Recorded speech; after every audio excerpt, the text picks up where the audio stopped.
Wednesday, the Supreme Court heard oral arguments in the case Texas Department of Housing and Community Affairs v. the Inclusive Communities Project. I know it's not exactly a snappy title, but this case is really, really important, so stick with me. When the court rules on this case, the one that got those activists out in the cold with their hand-lettered signs, when the court makes this decision, it could be among the most historic and consequential choices ever made about an issue at the heart of American lives and dreams, the place we call home. Because at the core of this case is the Fair Housing Act of 1968. Now, see, the Fair Housing Act was the final piece of civil rights legislation resulting from that fraught but productive partnership of Dr. Martin Luther King Jr. and President Lyndon Johnson. Johnson signed the Fair Housing Act just 7 days after the assassination of Dr. King, amid riots that gripped the segregated communities of American cities and altered our urban landscape for decades. Johnson insisted, even as cities burned in the aftermath of shock and mourning for the loss of King, that this piece of legislation was the necessary capstone of civil rights.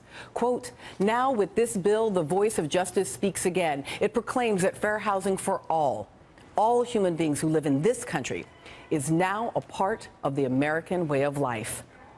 Johnson and King had been working on the issue of housing for years. The president's Kerner Commission had found that housing segregation was a root cause of previous riots in 1967 and urged, quote, "opening up opportunities to those who are restricted by racial segregation and discrimination and eliminating all barriers to their choice of jobs, education, and housing." At the time, property owners and realtors and banks and local governments and even the federal government explicitly discriminated against African Americans, restricting which neighborhoods they could live in and preventing them from buying homes, even if they had the means and money to do so. The Federal Housing Act ended all of that. And yet, more than 45 years later, residential segregation remains a serious obstacle to equality. Now, discrimination is rarely so explicit as it was before the Federal Housing Act. Most people, although certainly not all, know better than to publicly refuse to rent or sell to someone because of their race. Still, enforcement of the Fair Housing Act has proved nimble enough to adjust to the more subtle forms of discrimination. Rather than needing to prove intent, most cases provide evidence of disparate impact. See, a housing policy or practice can be found to be discriminatory if it has a disparate impact, that is, a different and negative effect on one racial group, or if the policy or practice perpetuates or deepens segregation. Disparate impact looks at the effects without having to prove intent.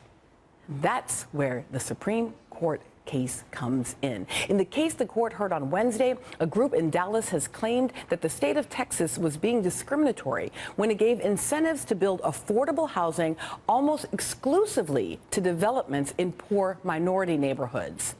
The group argues that the practice violates the Fair Housing Act because it keeps those who need affordable housing, disproportionately people of color, in minority neighborhoods and thus perpetuates residential segregation. But the state of Texas, even though it's already agreed to change its practices, disagrees. Texas claims that the Fair Housing Act only prohibits discrimination, quote, because of race, and therefore that it only bars intentional discrimination, and therefore that the disparate impact standard is invalid. And even though every federal circuit court that has heard a challenge to the disparate impact standard has upheld it, the Supreme Court has been trying to get a clear shot at it for years. And now it has one. That is pretty scary. As we were listening to those oral arguments, one of the things that we heard was Justice Alito saying, should we be concerned here about the use of Chevron to manipulate the decisions of this court?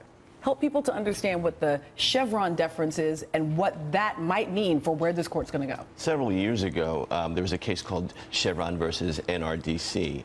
And in that case, what the court found was that it was very important for judges to defer to administrative authorities when there was a question about the statute's clarity, about the statutory interpretation. So here, where you have Texas arguing that this only covers intentional discrimination and not disparate impact, and saying that that's not clear, it's not in the statute, what Chevron tells the court to do is actually defer to HUD, the Department of Housing and Urban Development, for them to fill in those gaps, to fulfill the broader mission of that statute. So it's very important to see how the Supreme Court pivots. Are they going to listen to HUD, or are they going to listen to what they think the society is ready for in terms of housing discrimination? An incredible graph showing that from 1992 to 2000, both white families and black homeowners, they're all kind of losing value. But then it just splits, and you just see black families continuing to go underwater.